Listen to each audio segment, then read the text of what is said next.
Hello friends, welcome to my channel Sanvi की पाठशाला.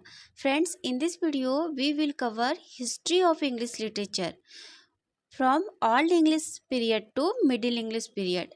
And friends, in this video we will cover those topic which is most important and many times asked question from these topics. यानी कि इस video में हम लोग all English period से लेकर मिडिल इंग्लिश पीरियड के major events, major writers and their most important work को टू द पॉइंट पढ़ेंगे, यानी कि जिनसे क्वेश्चन डायरेक्ट बनते हैं. तो चलिए वीडियो को स्टार्ट करते हैं. So friends, very first we see the division of history of English literature old English period to modern English period. So let's see. Friends, history of English literature से पहले एक पीरियड है the classical period, जो बहुत ही ज़्यादा important नहीं है, बस हम लोग देख लेते हैं. द क्लासिकल पीरियड जो 1200 BCE से 455 CE तक चला, उसको 4 भागों में बांटा गया. पहला है Homeric period, classical Greek period दूसरा, तीसरा है क्लासिकल रोमन पीरियड एंड चौथा है patristic period.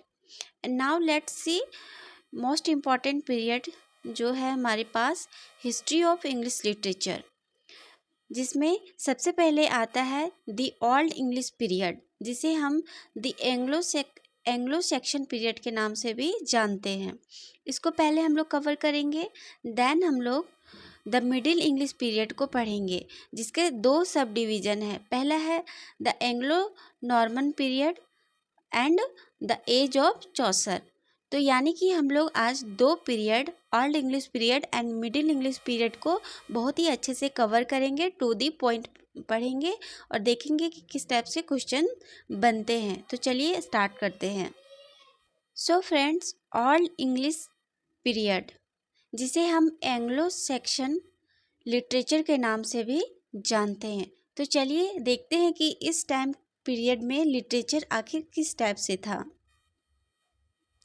So friends, old English period, जिसे हम द एंग्लो सेक्शन पीरियड बोलते हैं, जिसका टाइम पीरियड 450 से लेकर 1066 तक चला. आगे है old English literature refers to poetry and prose written in Old English in early medieval England from the 7th century to the decade after the Norman conquest of 1066, a period often termed Anglo-Saxon England. Means Old English period 7th century decade में चला था, जो Norman conquest हुआ 1066 के बीच में. मतलब Anglo Saxon period है वो एक पोइट्री एंड प्रोज का एक पीरियड था जो नॉर्मन कॉन्क्वेस्ट तक चला. अब चलिए देखते हैं कि इस ओल्ड इंग्लिश पीरियड में कौन कौन से मेजर पोइट्स थे. ज़्यादा तो नहीं थे, सब लुप्त हो गए, लेकिन जो भी है वो यहाँ पे है. तो पहला है कैडमन, दूसरा है एल्डम एंड तीसरा है सिनुल्फ. अब चलिए देखते हैं इनके मोस्ट ओल्डेस्ट पोएम, इनके नहीं मतलब जो सरवाइव कर पाए वो पोएम को. तो पहला है द पोएम बेओवुल्फ, जिनका राइटर मीन्स ऑथर पता नहीं है, किसने लिखा या किसी को नहीं पता है, सिर्फ यह मैन्युस्क्रिप्ट्स बचा. दूसरा है द कैडमन हिम, एक ये पोएम है, इनके भी राइटर का कुछ अता पता नहीं है. फ्रेंड्स, ये जो पोएम लिखे जाते थे वो ऑथर लिखने समय एलिट्रेशन का यूज करते थे, यानी कि repetition of same consonant sound का यूज करते थे, ना ही वो राइम का यूज करते थे, सिर्फ केवल एलिट्रेशन का यूज करते थे. फ्रेंड्स, PYQ में एक क्वेश्चन बना था कि ओल्ड इंग्लिश पीरियड में कौन सा लिटरेरी फॉर्म को यूज करते थे ऑथर अपने वर्क में लिखने समय. तो उसका आंसर ऑप्शन में था एलिट्रेशन यूज करते थे. अब चलिए देखते हैं कि कुछ मैन्युस्क्रिप्ट्स यानी कि पांडुलिपि, जैसे कि मैं आपको दिखाती हूँ. फ्रेंड्स, ये है पांडुलिपि. तो चलिए देखते हैं कि ओल्ड इंग्लिश पीरियड में कौन कौन से पांडुलिपि सरवाइव किए। सो फ्रेंड्स, सम मैन्युस्क्रिप्ट्स यानी कि पांडुलिपि। पहला है जूनियस मैन्युस्क्रिप्ट्स, जिसे हम कैडमन मैन्युस्क्रिप्ट्स के नाम से भी जानते हैं। फिर दूसरा है the Exter book, Vercelli book. इसमें पोइट्री एंड प्रोज का कंटेंट था, यानी कि दोनों था इस मैन्युस्क्रिप्ट्स में। चौथा है द ब्यूल्फ मैन्युस्क्रिप्ट्स, इसमें भी पोइट्री एंड प्रोज का कलेक्शन था। पांचवा है वेनरेबल बिड का एलिस्टिकल हिस्ट्री ऑफ इंग्लिश पीपुल, ये भी एक मैन्युस्क्रिप्ट्स था। So friends, that's all about all English period. इससे ज़्यादा हमें नहीं पढ़ना है, बस ये कुछ पोएम एंड मैन्युस्क्रिप्ट्स को मैच द कॉलम में पूछा जाता है, बस इसी से क्वेश्चन बनते हैं। Now let's C next the middle English period. Friends, the middle English period, जिसका टाइम पीरियड 1066 से लेकर 1500 तक चला। तो चलिए इसके सब डिवीज़न को देखते हैं और क्या क्या हुआ था वो भी इवेंट्स को देखते हैं। So friends, middle English period, जिसका टाइम ड्यूरेशन मैंने आपको बताया 1066 से लेकर 1500। इसके पहला जो सब डिवीज़न है वो है एंग्लो नॉर्मन पीरियड एंड दूसरा है वो है एज ऑफ चौसर। तो पहले हम लोग देखेंगे एंग्लो नॉर्मन पीरियड, उसके बाद हम लोग एज ऑफ चौसर को पढ़ेंगे। तो एंग्लो नॉर्मन पीरियड के मोस्ट इम्पॉर्टेंट इवेंट्स जो हुए उनको पहले वन बाय वन देख लेते हैं। तो सबसे पहला जो इवेंट हुआ वो है नॉर्मन कॉन्क्वेस्ट 1066, जिसे हम बैटल ऑफ हेस्टिंग के नाम से भी जानते हैं। फ्रेंड्स, नॉर्मन कॉन्क्वेस्ट कब हुआ, इसका डेट MPPSC असिस्टेंट प्रोफेसर का यह P/Q है, पूछा गया था डायरेक्ट क्वेश्चन। तो चलिए देखते हैं नॉर्मन कॉन्क्वेस्ट में आखिर क्या हुआ था, किस टाइप का बैटल था। तो it was a fought on 14 October 1066 between the Norman French army of William, the Duke of Normandy, and the English army under the Anglo-Saxon King Harold Godwinson, beginning the Norman conquest of England। यानी कि duke of Normandy and Harold Godwinson के बीच में एक battle हुआ था, जिसका नाम नॉर्मन कॉन्क्वेस्ट बन गया। Norman conquest was the eclipse of English vernacular as the language of literature, law and administration in Britain। यानी कि नॉर्मन कॉन्क्वेस्ट ये बैटल के कारण ब्रिटेन में एक तरह से ग्रहण लग गया था इंग्लिश वर्नाकुलर लैंग्वेज पे, लिटरेचर पे एंड लॉ पे। Next event Norman Anglo Norman में जो होता है वो है ऑक्सफोर्ड एंड कैम्ब्रिज यूनिवर्सिटी का फाउंडेशन इन इंग्लैंड में। थर्ड होता है the three state of society. जैसे आप यह डायग्राम से समझेंगे क्या है, ये है फ्रेंड्स 3 स्टेट ऑफ सोसाइटी, यानी कि जो राजा थे उस टाइम के वो सोसाइटी को 3 पार्ट में बांट दिए थे। पहला सबसे ऊपर में किंग, फिर नीचे में नोबल्स नाइट रहेंगे और सबसे आखिरी में पीजेंट रहेंगे, जो काम करेंगे और काम से जो पैसा आएगा, जो मेहनत करेंगे वो डायरेक्ट किंग को देंगे। इस टाइप से सोसाइटी को बांट दिया गया था। और जो फाउंडर थे फ्यूडल सिस्टम का, यानी कि 3 स्टेट ऑफ सोसाइटी का, वो थे विलियम नॉर्मेंडी, जो एक फ्रेंच पोइट थे। Now let's C next event in Anglo Norman period. John Wycliffe Bible translation, यानी कि उस टाइम के पीरियड में एक जॉन वाइक्लिफ एक पोइट थे, उन्होंने बाइबल को ट्रांसलेट किया था इन इंग्लिश में। फ्रेंड्स, जॉन वाइक्लिफ ने लैटिन लैंग्वेज से मिडिल इंग्लिश में बाइबल को ट्रांसलेट किया था, जिसके कारण इन्हें बहुत ही बड़ा पनिशमेंट दिया गया था। तो एंग्लो नॉर्मन पीरियड में एक मेजर इंसिडेंट है John Wycliffe Bible translation. And next event हुआ invention of movable type printing press, यानी कि घूम घूम के प्रिंट करने वाला एक मशीन का इन्वेंशन हुआ इस टाइम पीरियड में। नेक्स्ट इवेंट हुआ वार ऑफ रोजेज, मतलब यहाँ पे भी एक युद्ध हुआ।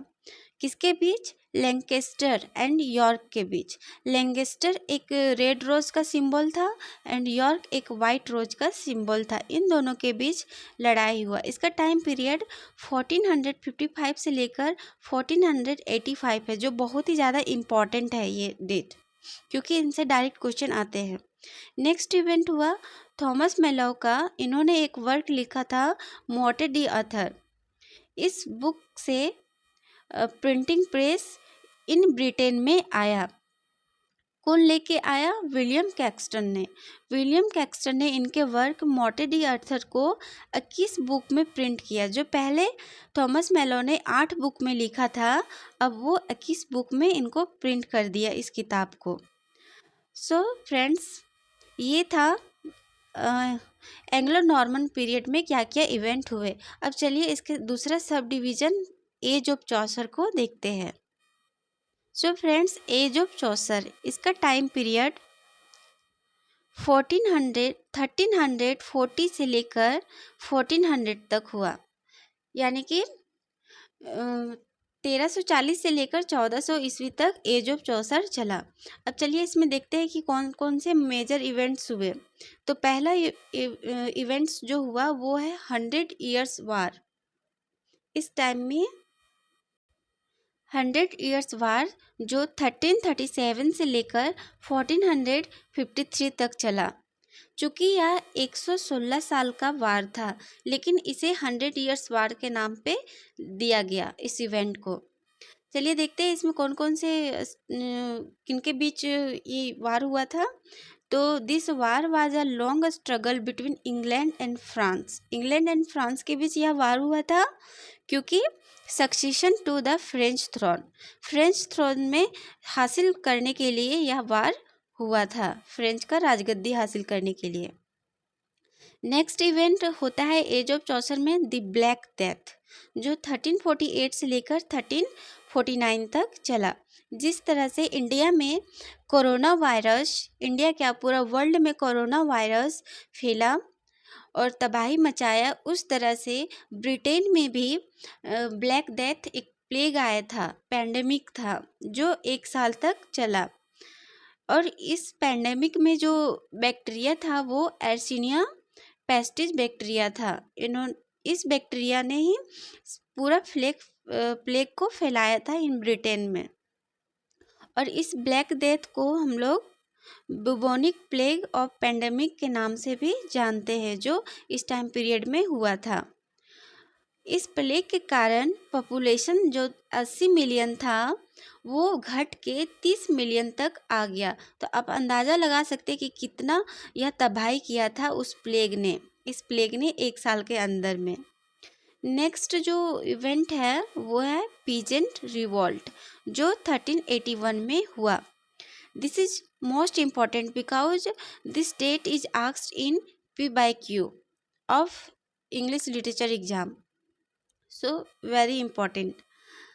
This peasant revolt, also named Wat Taylor Rebellion, the Great Rising के नाम से भी जाना जाता है, जो एक major uprising across large part of England in 1381, यानी कि यह एक पीजेंट रिवॉल्ट था, यानी कि ऑल ओवर इस पीजेंट रिवॉल्ट में ब्लैक डेथ होने के कारण, प्लेग होने के कारण एंड 100 ईयर वॉर होने के कारण यहाँ का जो राजा था वो लोगों पे, पीजेंट पे हाई टैक्स लगा दिया था, जिसके कारण यहाँ पे ब्रिटेन में पीजेंट रिवॉल्ट हो गया। नेक्स्ट इवेंट है लोलार्ड्स मूवमेंट। तो इस मूवमेंट में जो लोलार्ड्स थे वो फॉलोवर्स थे जॉन वाइक्लिफ का, जिन्होंने बाइबल को लैटिन से इंग्लिश में ट्रांसलेट किया। इनके ये फॉलोवर्स थे, मीन्स फॉलोवर्स थे, जिसे हम लोलार्ड्स मूवमेंट के नाम से भी जानते हैं। So friends, this is all about the age of Chaucer. हम लोगों ने एंग्लो नॉर्मन पीरियड को भी देख लिया, एज ऑफ चौसर को भी देख लिया। अब हम लोग चलते हैं कि चौसर के कुछ लाइफ के बारे में देखते हैं, उन्होंने कौन कौन से वर्क को लिखा है।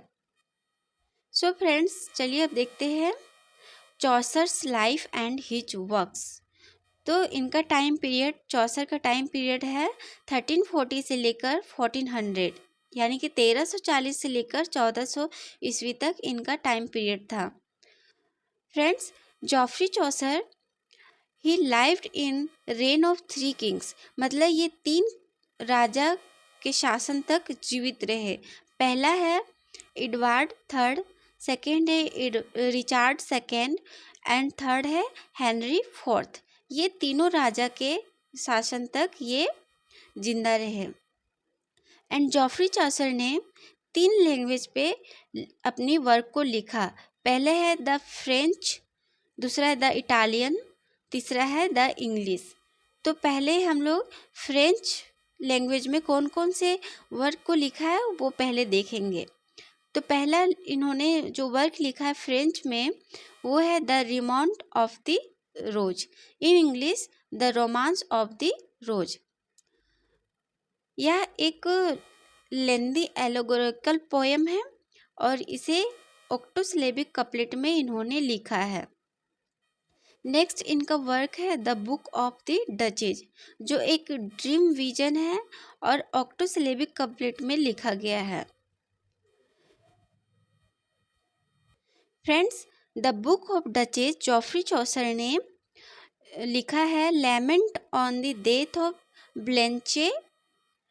ब्लेंचे of Lancaster, the wife of John of Gaunt, यानी कि यह एक मॉर्नफुल स्टोरी है जिसमें उन्होंने जॉन ऑफ गुआंट की वाइफ के डेथ पे इन्होंने लिखा है। Next is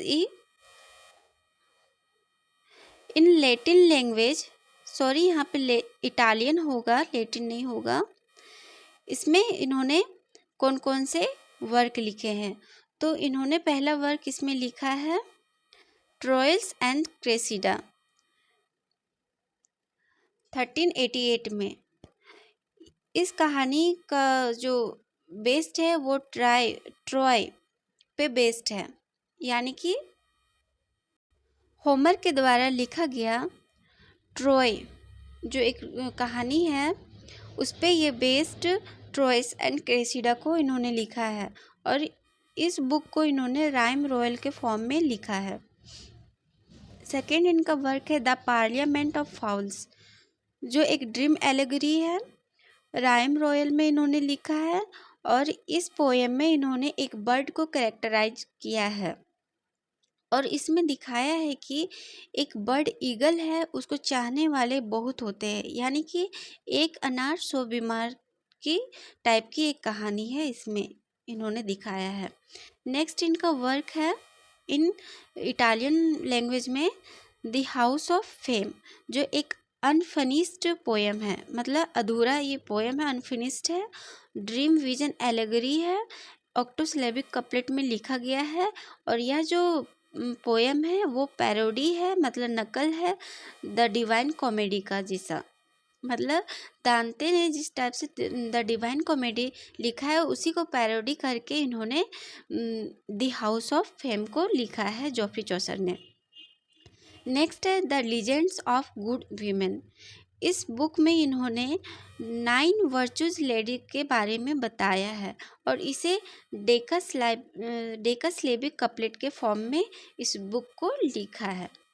now let's see in English language he wrote the contemporary tales, जो बहुत ही ज़्यादा मोस्ट इम्पॉर्टेंट टॉपिक है इन इंग्लिश लैंग्वेज में इनका। So friends, this is all about Geoffrey Chaucer's life and their most important works. अब जब next unit से जब हम लोग स्टार्ट करेंगे तो हम लोग जॉफ्री चौसर के द कंटेम्पररी टेल्स को वन बाय वन बहुत ही अच्छे से डिटेल से पढ़ेंगे, क्योंकि हमारा MPPSC असिस्टेंट प्रोफेसर के सिलेबस में प्रिस्क्राइब्ड है सिलेबस, जैसे कि मैं आपको यहाँ पे दिखा देती हूँ। फ्रेंड्स, ये रहे आपके सिलेबस, जिसमें हम लोगों ने आज ओल्ड इंग्लिश पीरियड से लेकर मिडिल इंग्लिश पीरियड को पढ़ लिया, लेकिन हम लोग एलिजाबेथन पीरियड को नहीं पढ़ा, तो हम लोग नेक्स्ट वीडियो में कवर करेंगे। फ्रेंड्स, इसमें हम लोगों ने जॉफ्री चौसर तक पढ़ लिया। अब जॉफ्री चौसर का जो prologue to the contemporary tales है, उनको हम वन बाय वन समरी के साथ विद डिटेल हम लोग अब कवर करना शुरू करेंगे। सो फ्रेंड्स, अगर आप भी MPPSC असिस्टेंट प्रोफेसर का तैयारी कर रहे हैं 2023 के लिए, तो यह वीडियो ज़रूर से प्रीफर करें, और पसंद आए वीडियो तो दोस्तों के साथ शेयर भी करें, and like share and subscribe इस चैनल को ज़रूर से करें दोस्तों। सो फ्रेंड्स, मिलते हैं नेक्स्ट यूनिट जॉफ्री चौसर का प्रोलॉग टू कंटेम्पररी टेल्स के साथ, एक अच्छे अंदाज के साथ। So thank you, bye bye, take care, मिलते हैं नेक्स्ट वीडियो में।